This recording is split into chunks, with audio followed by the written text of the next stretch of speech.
Good morning. This is your media report for Friday, May 30th, 2014.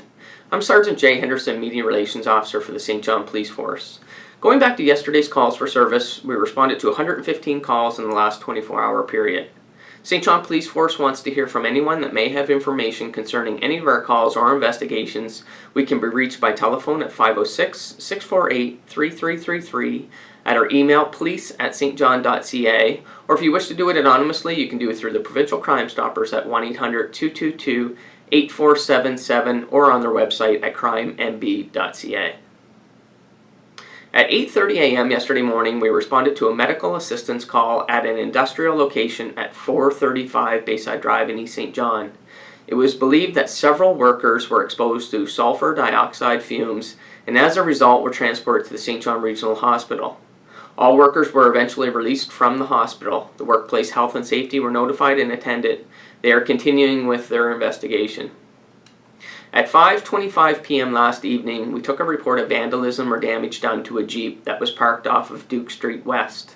The damage is believed to have occurred sometime over Wednesday night into early Thursday morning. At 8:35 p.m. last night, our North End Uniform Patrol conducted a traffic stop on a vehicle that appeared to have no visible license plates either on the front or back of this truck. A stop was conducted near the intersection of Rockland Road and Burpee Avenue. As a result of the stop, the officer detected a smell that was believed to be fresh marijuana coming from inside this stopped vehicle.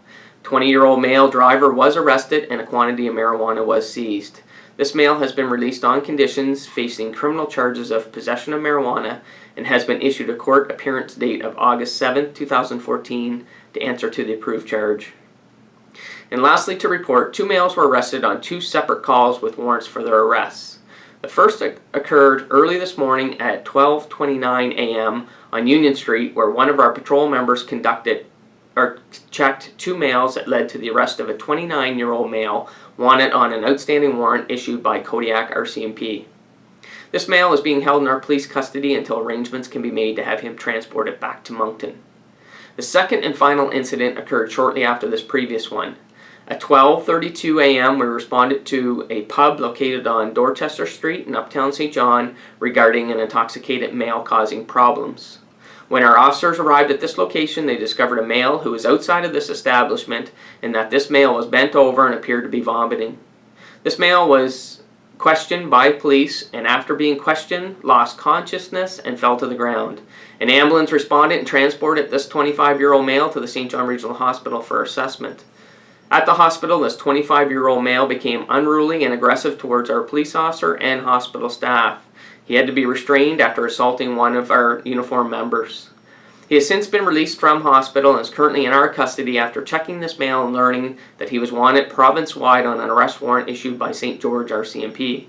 He's also facing additional criminal charges of assaulting a peace officer and threats. He's expected to appear in provincial court sometime today facing the additional charges. And this will end your media report for today. Have a safe and enjoyable weekend, and I'll see you back here on Monday morning. Thank you.